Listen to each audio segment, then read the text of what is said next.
Buen día, les saluda Carmina Nahuatlato Frías y a nombre de la Editorial Universidad de Guadalajara les doy la bienvenida a esta charla a propósito del Día Internacional del Jazz que llevaremos a cabo en la compañía de Alfredo Sánchez y de Natalie Brauss.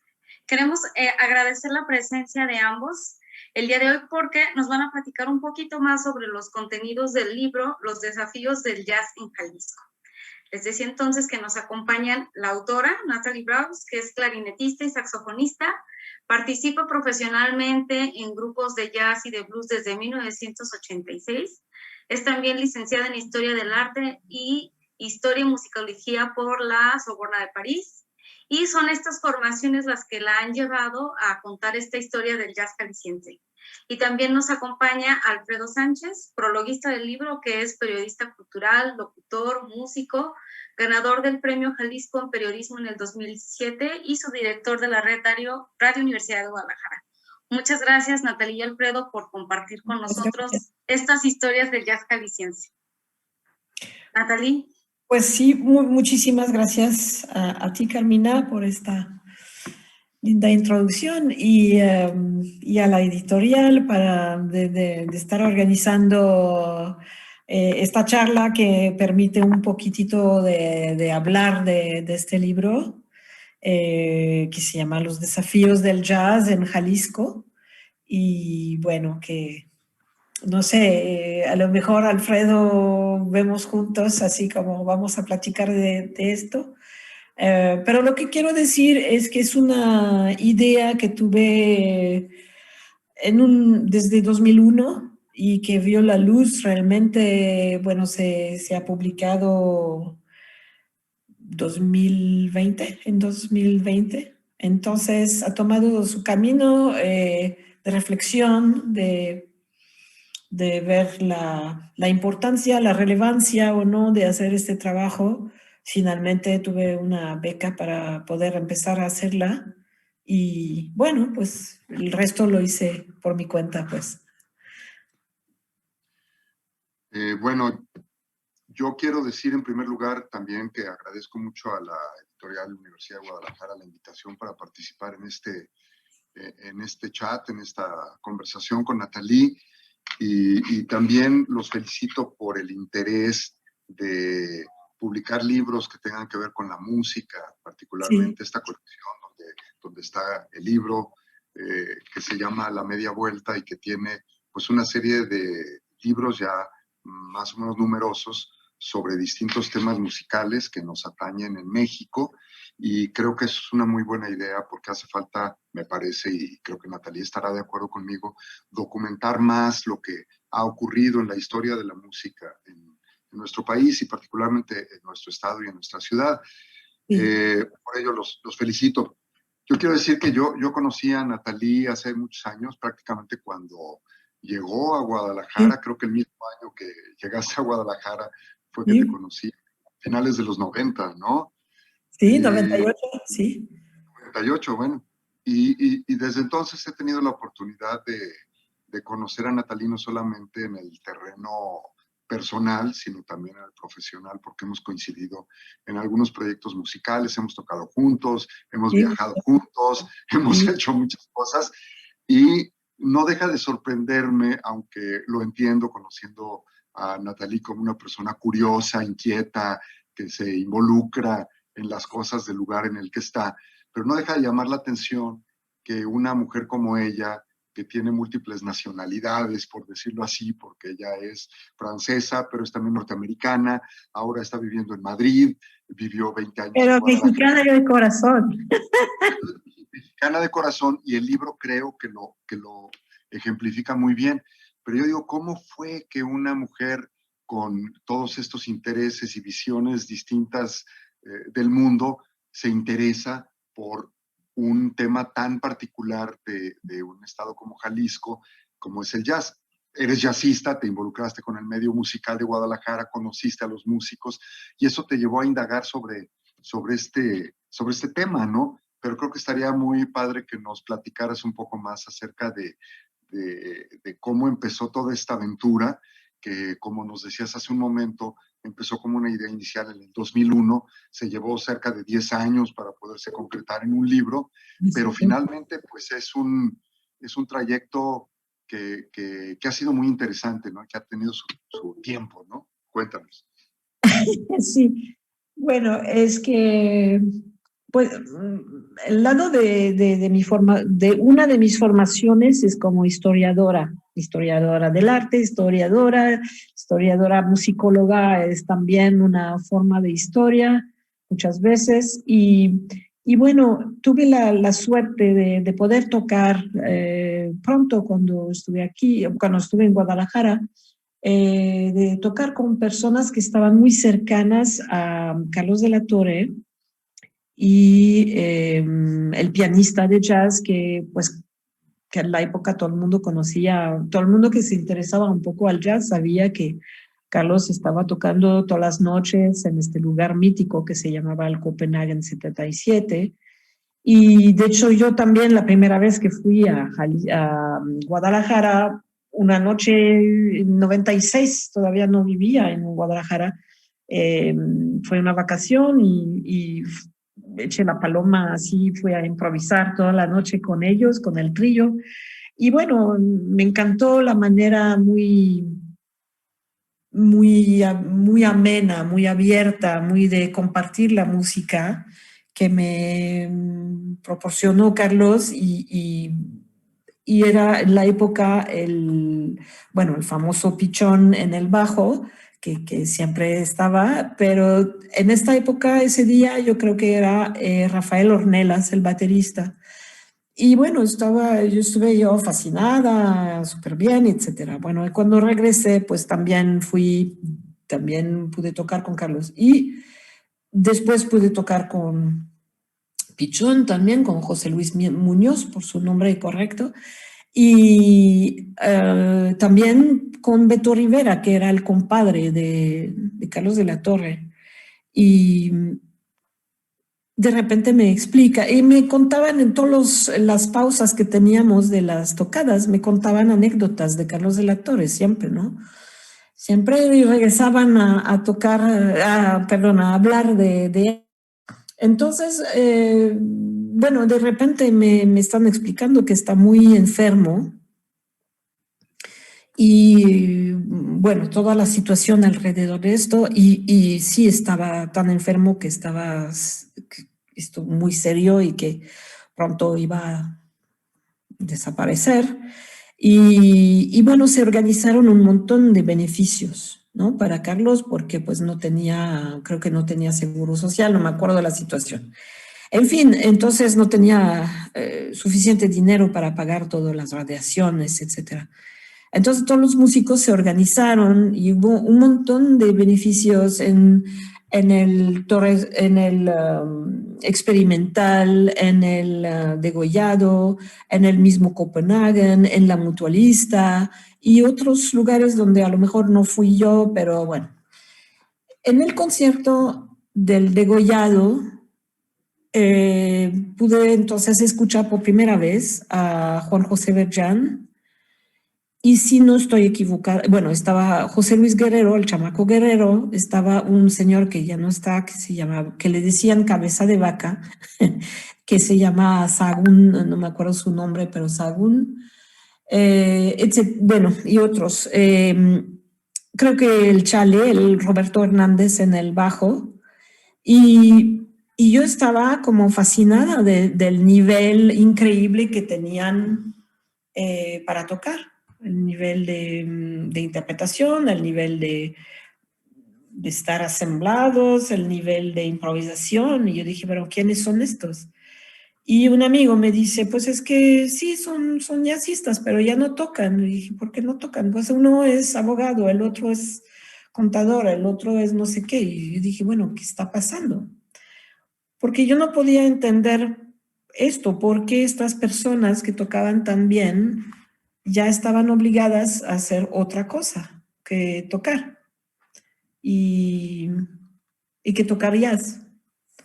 Entonces eso me quedé así, después se empezó a hacer, después de su fallecimiento, y los artículos y todo lo que se dijo alrededor de la muerte de Carlos, organizaron, Bernardo Colunga organizó el primer Festival Carlos de la Torre en el Exconvento del Carmen, en octubre de 2001.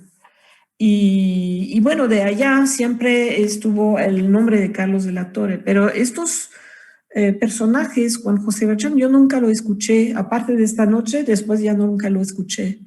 Y yo dije, bueno, ¿qué será de estas personas? ¿Qué están haciendo de sus vidas? ¿Y por qué no están tocando jazz, no?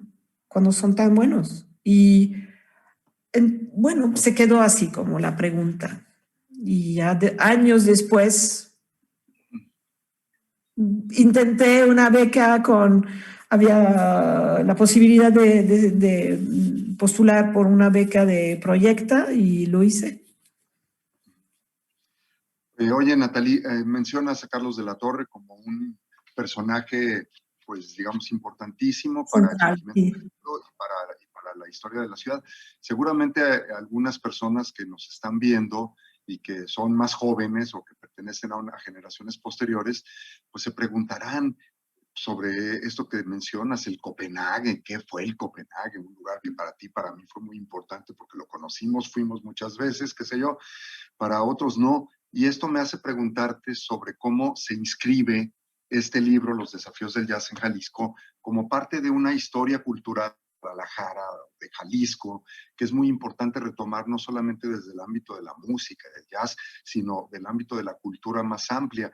Nos mencionas, por ejemplo, este asunto de que los músicos se tenían que dedicar a otra cosa porque de la música no podían vivir, y creo que este ha sido un fenómeno recurrente en Guadalajara que forma parte, pues, de esta historia común de los músicos en la ciudad, y que creo que valdría la pena retomar, ¿no? Todas estas historias de los pocos lugares que ha habido para el jazz en Guadalajara, o para la música en general, pero en especial para el jazz, de lo poco que se ha documentado toda esta historia, porque pues este libro es el primero que trata de documentar esta historia del jazz en Jalisco, y es muy importante, y que ojalá vinieran muchos más, ¿no? Pero ¿cómo se inscribe tu libro en toda esta historia?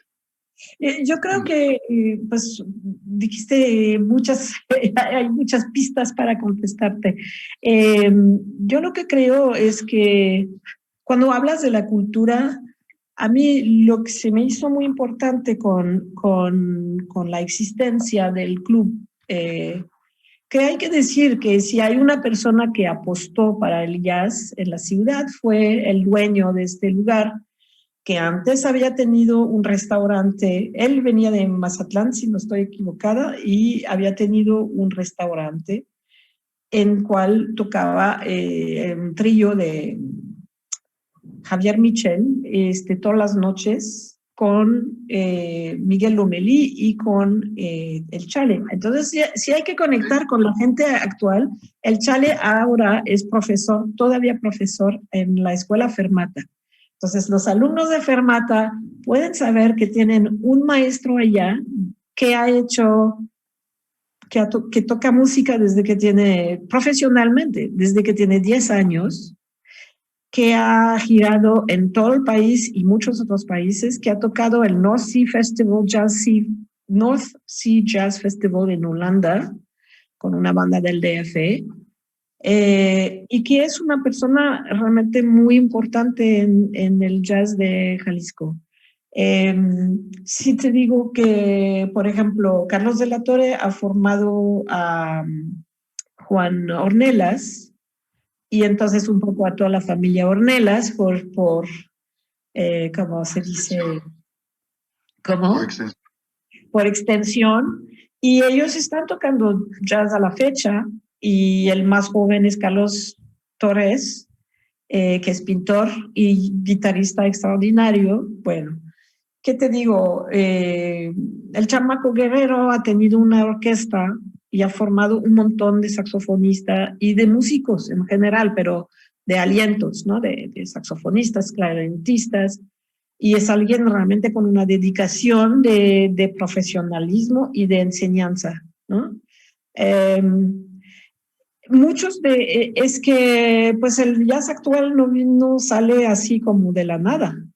todos estos personajes son personas que de una manera u otra, que sean clases formales, que sean de estar tocando, que sean de invitar a gente más joven en sus bandas, en sus orquestas, pues los han formado, ¿no? Entonces, y lo que pensé cuando dijiste, que empezaste a hablar de la parte cultural, es que yo me hice una imagen, como una película del jazz de los 70s y 80s, que los músicos que terminaban de tocar en tal hotel o tal restaurantes, muchos cruzaban así la ciudad con su instrumento para terminar allá en el Copenhague y tocar y improvisar. Y es también una forma de aprendizaje. Y uno de los más jóvenes también que todavía conoció a Carlos de la Torre fue Tom Kessler, que vive en Alemania.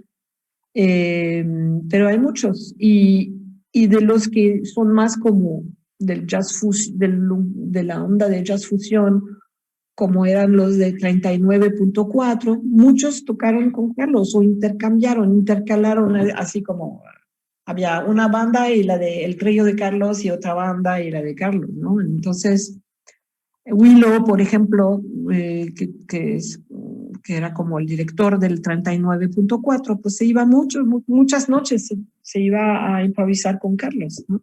Entonces sí, es un personaje central,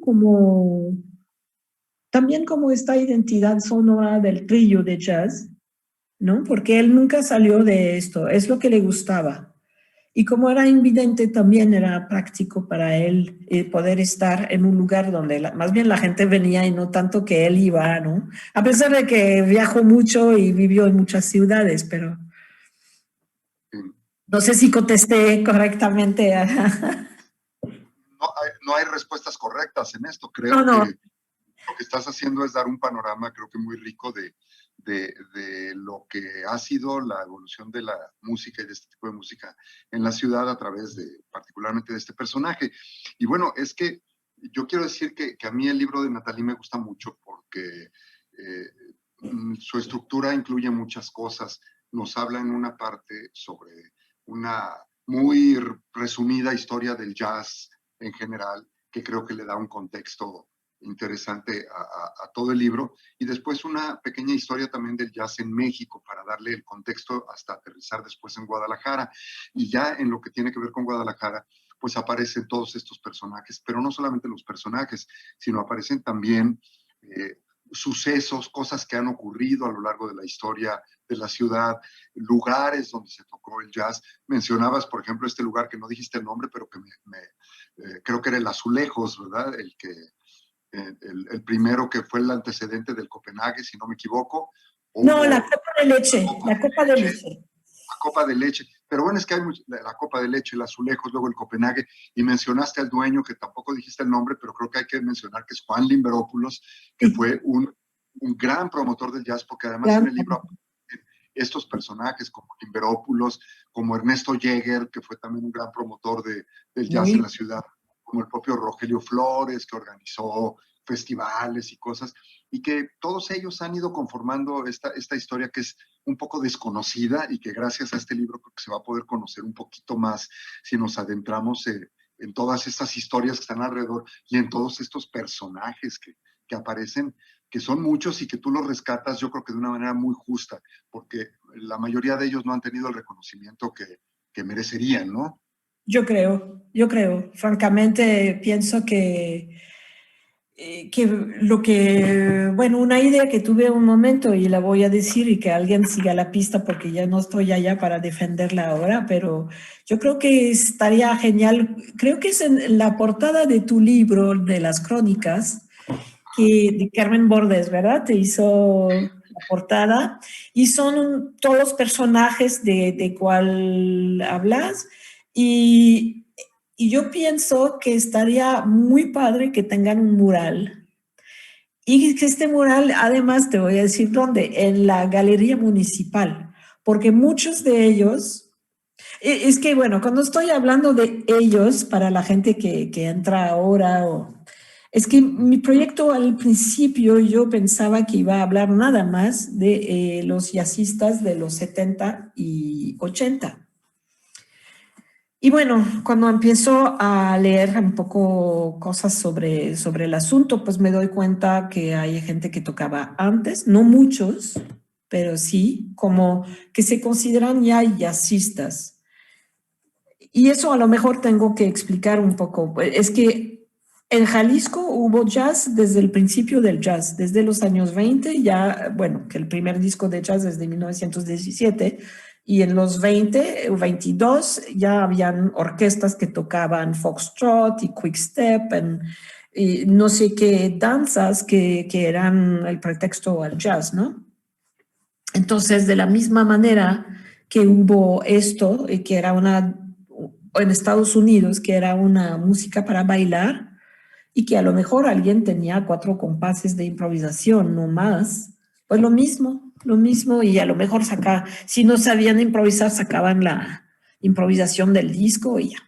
Pero la evolución es similar, ¿no? Y entonces, cuando digo esto de los veteranos, es que realmente yo creo que son ellos que sí marcan un cambio de identificarse con esta música, no ser músico de orquesta, sino como jazzista, es decir, tocar temas de jazz, eventualmente componerlos, que también allá pasó tiempo en el libro a decir que sí, pues no todos, pero unos de estos músicos eran compositores y que no es cierto que nada más tocaban estándares de jazz y ni los estándares de jazz de los 30.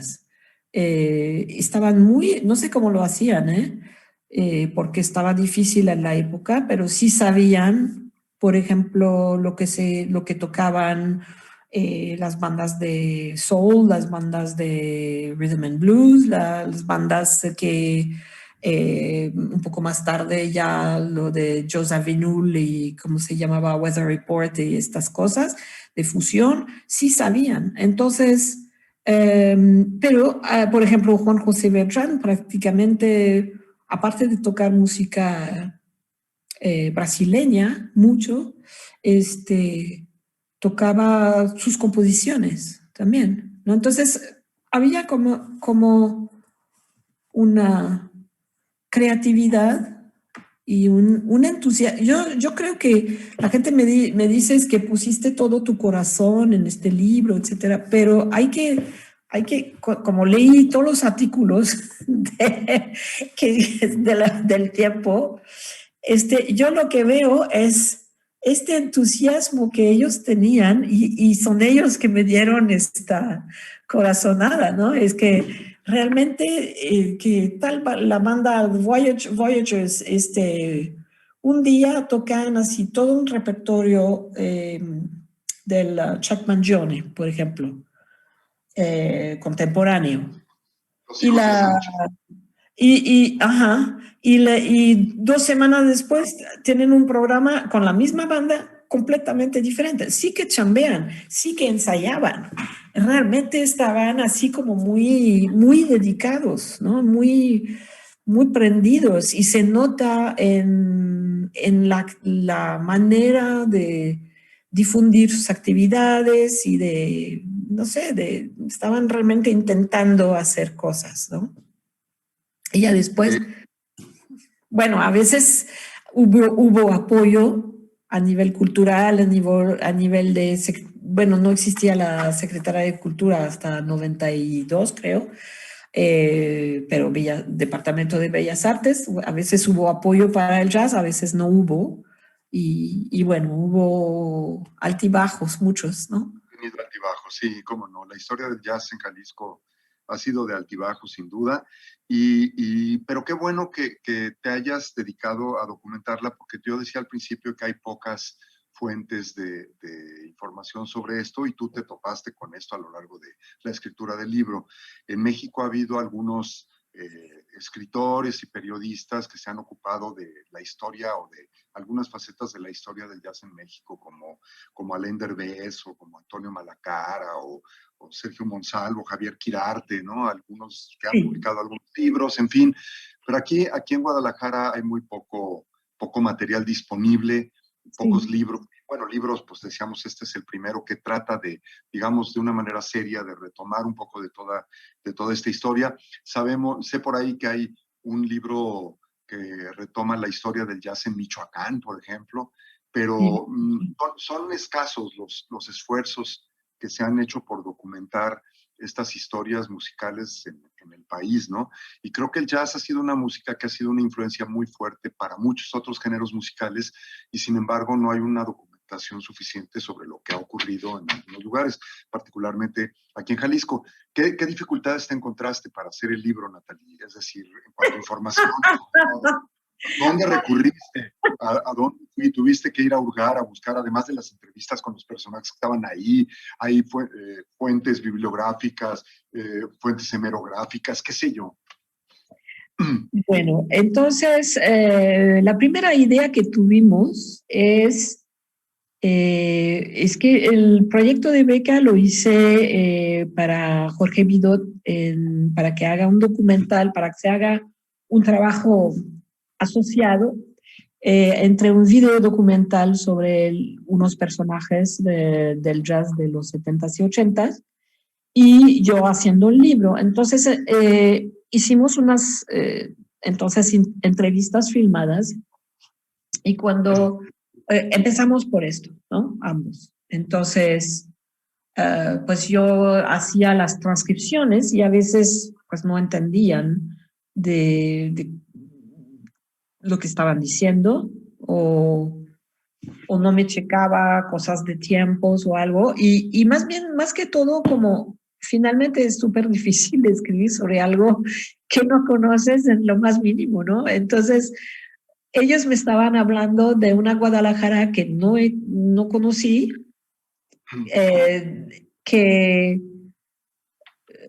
y que no solamente como ciudad, que estaba diferente, pero todos los modos de ser, toda la rebeldía de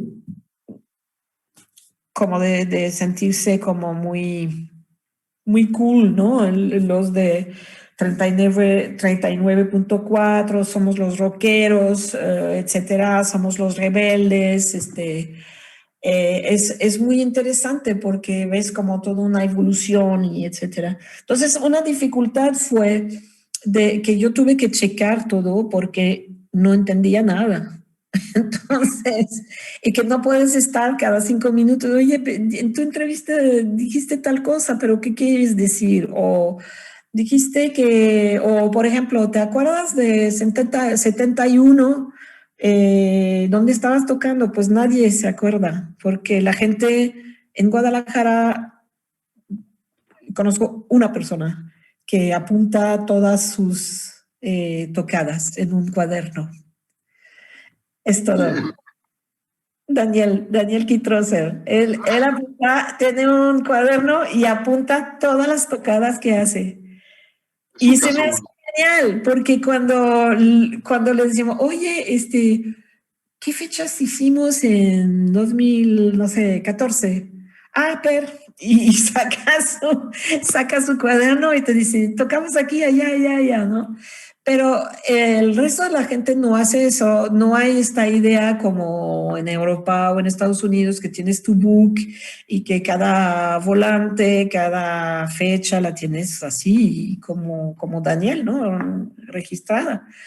Y finalmente eso ha sido una de las dificultades para tener una idea un poco más panorámica de cómo era, que si era un jueves en 75, ¿dónde ibas a escuchar jazz, no? Entonces, por eso la dificultad fue que chequé todo en el periódico y ya después, pues una o dos personas no quisieron dar la entrevista. Bueno, eso es como la vacuna, ¿no? Hay unos que quieren y otros que no. Bueno, y hubo dificultades pocas, así hubo Pues fuimos a Tlaquepaque a ver, hay un acervo allá de documentos sobre Jalisco, pero todavía no estaba en orden estos años, entonces buscando así en cajas, sacamos que un póster de esto, un programa de mano de otro. Finalmente, mucho del apoyo que recibí fue de un amigo, Enrique Sandoval, que me pasó muchos portadas de discos, programas de mano, etcétera. Y él no es músico, ¿no? Pero tiene sus cosas, yo creo que muy ordenadas. Entonces, bueno, eso fue la falta de documentación, ¿no? Empecé también, José Luis Muñoz, el pichón, me pasó una tesis de maestría si no digo tonterías, creo que era en la parte de etnomusicología de la UDG, y era sobre el jazz como expresión musical. Entonces no era realmente un tratado histórico, pero sí había hecho, como que me dio mucha idea, porque había tenido muchas entrevistas también con gente más contemporánea, con los de Vía Libre, que son como un poco los más jóvenes, con Mundo Pérez y con Jorge Estrada. Y bueno, eso fue interesante porque también vi que él usaba la informadora, entonces la hemeroteca que está en línea del informador desde la creación fue una fuente de a diario, ¿no? De ir a verificar por músico, por grupo, por año, por jazz, por esto, por el otro. Entonces fue un trabajo muy largo, mucho más largo que debía hacerlo en un año por la beca originalmente.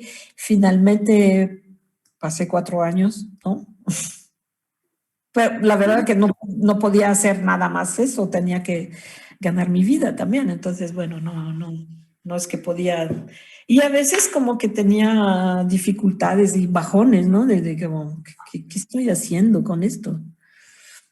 Qué bueno que llegaste al final, porque creo que tener este libro y este documento es muy valioso, porque nos presentas un panorama muy completo, creo, de esta historia del jazz, nos das una idea general de lo que ha ocurrido y nos presentas además una serie de retratos de los personajes, no solamente retratos escritos, sino también incluso las imágenes, las fotografías de muchos de estos personajes, que creo que están muy bonitas y que ayudan a ilustrar muy bien y a que nos demos idea de cómo se ve la persona de la que estás hablando. Y eso creo que es muy valioso también, ¿no?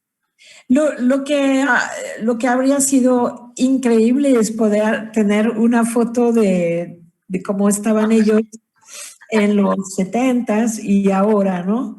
Pero entonces, por ejemplo, Carlos de la Torre, pues es una foto que me ayudó Juan Ornelas, que me la mandó, pero otras me las regaló Daniel Solorio y lo agradezco muchísimo porque son bellísimas. Y otras Jorge Vidot, de Willow y Beverly, y muy bien, así de poder documentar. Y también no he hablado de un personaje que todavía, que es importante, que fue el papá de una amiga y también que fue el que formó Beto Rivera. Era su primo, Luis Padilla, y mi amiga es Katia Padilla, y siempre me hablaba de su papá y que su papá era el iniciador del jazz y para mí pues lo único que conocía era Carlos de la Torre. Yo pensaba que era el primero, ¿no? Pero ella me dice, no, es que mi papá estaba antes. Su papá falleció muy, muy temprano, en 76 creo, o 78. Y entonces, cuando le pregunté a Katia, pues si tenía documentos, fotos, en la época que estoy hablando de antes de empezar el el libro. No encontraba, no había, no sabía quién en la familia tenía y artículos y fotos y discos y nada. Entonces allá sentí que iba a ser muy difícil, porque si ni siquiera los familiares tienen información. Y también, por ejemplo, pasé mucho tiempo en no tener información y documentos sobre Juan José Verján. Y ahora estoy en contacto con una de sus hijas y que pues le voy, primera cosa, le mando este enlace porque para ella era muy importante que habláramos de su padre, que fue un personaje muy importante en la ciudad, que defendió mucho el jazz, pero también la bossa nova, que giró con cantantes brasileños.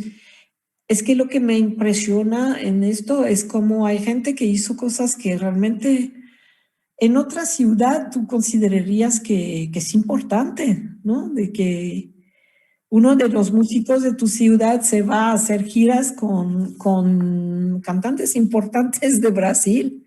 Se debería Sí. de decir algo, de hacer algo y nada. Oye, te voy a hacer una pregunta un poco comprometedora y difícil, Ah, pero te la tengo que hacer y tiene que ver con esto que estás diciendo. La ciudad ha sido injusta, la ciudad de Guadalajara ha sido injusta con sus músicos y particularmente con sus jazzistas. hmm. Eh,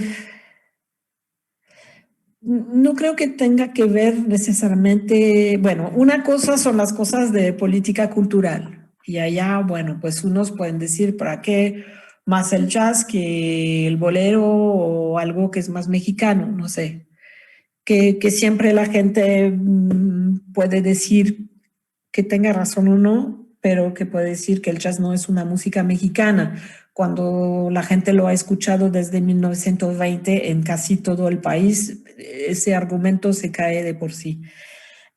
Yo creo que la gente en general en México, no sé si es más en Jalisco que en otras partes, no le interesa mucho la parte histórica, es como está viviendo más el presente y no tanto el pasado.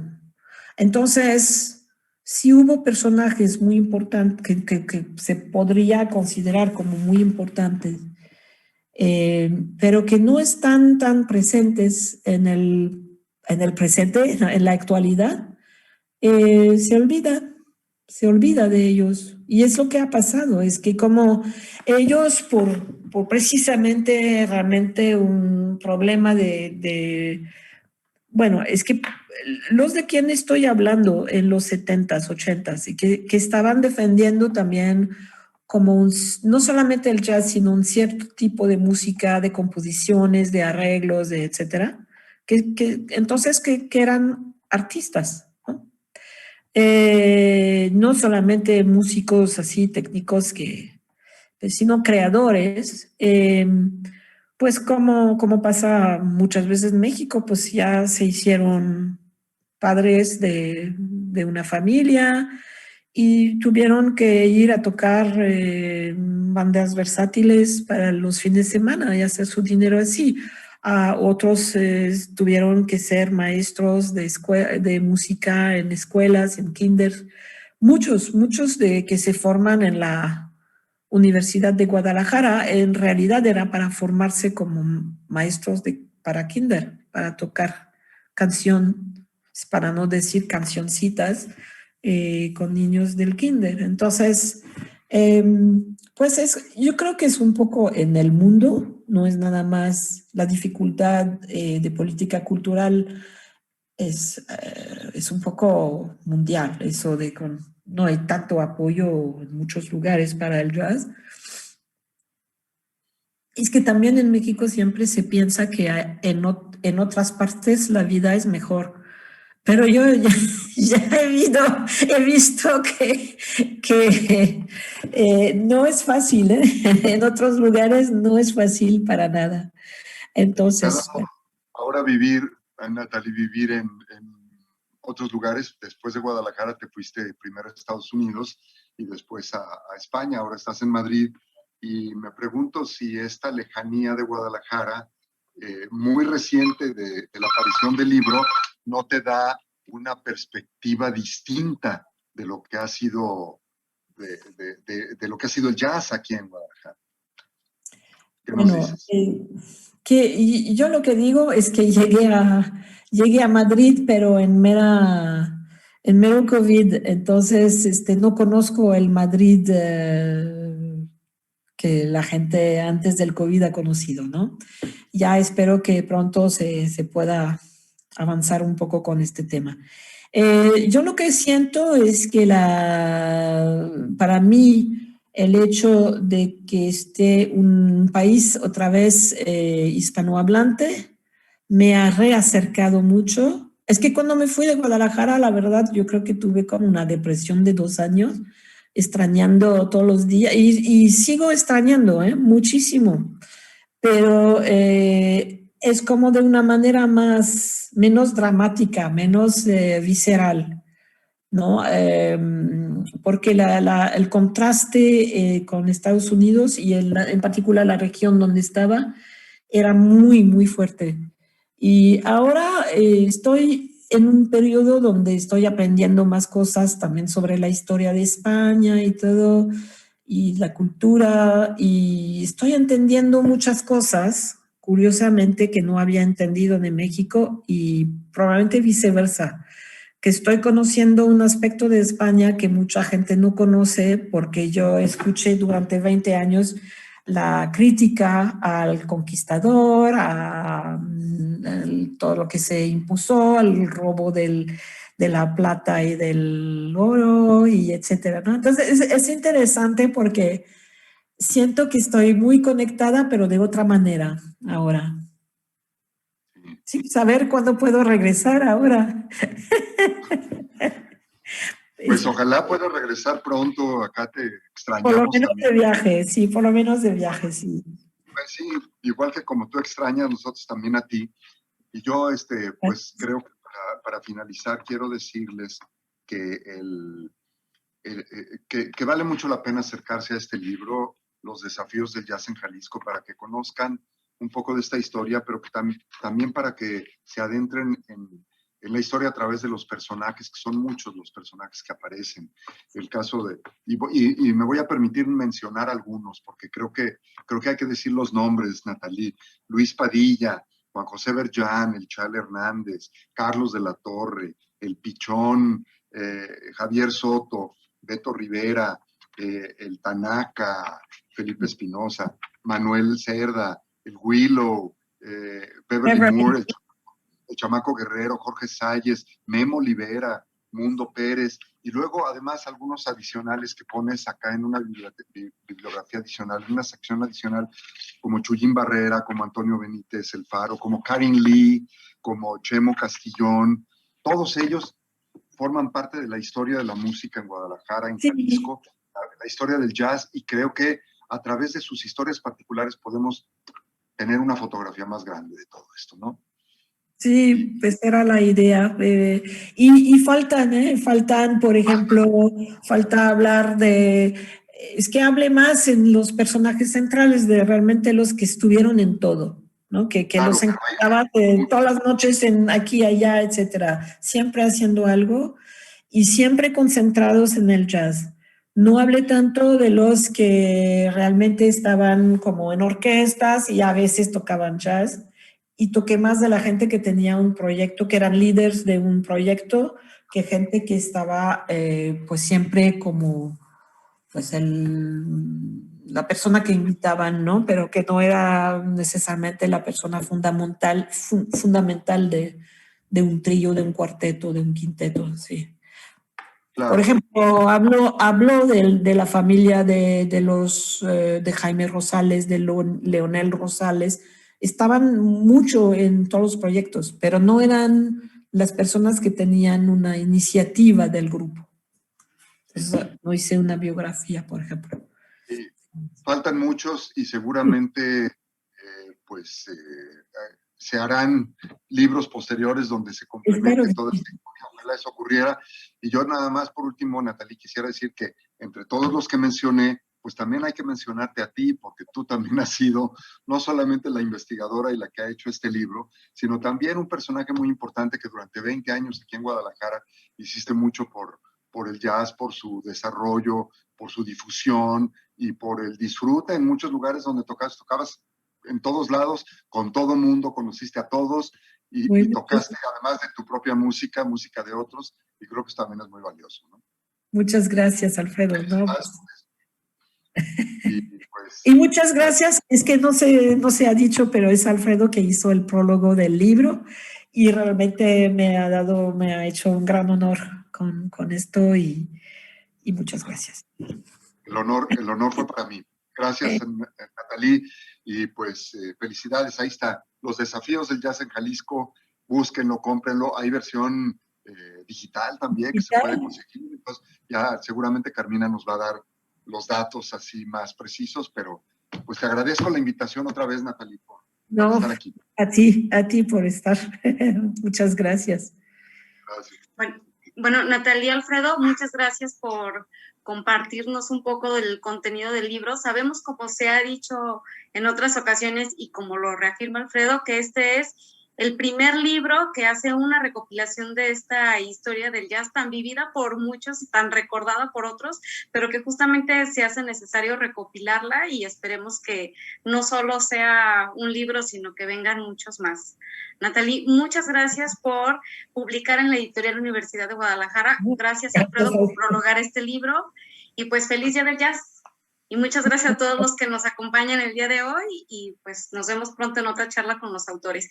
El libro está disponible en versión impresa y electrónica, como bien señala Alfredo, en nuestra página editorial www.editorial.udg.mx, pero también lo pueden encontrar con nuestros distribuidores en el MUSA, en las librerías Gonville, en Libros UNAM, en la librería Carlos Fuentes, desde luego, y en la versión electrónica se va a cualquier parte del mundo.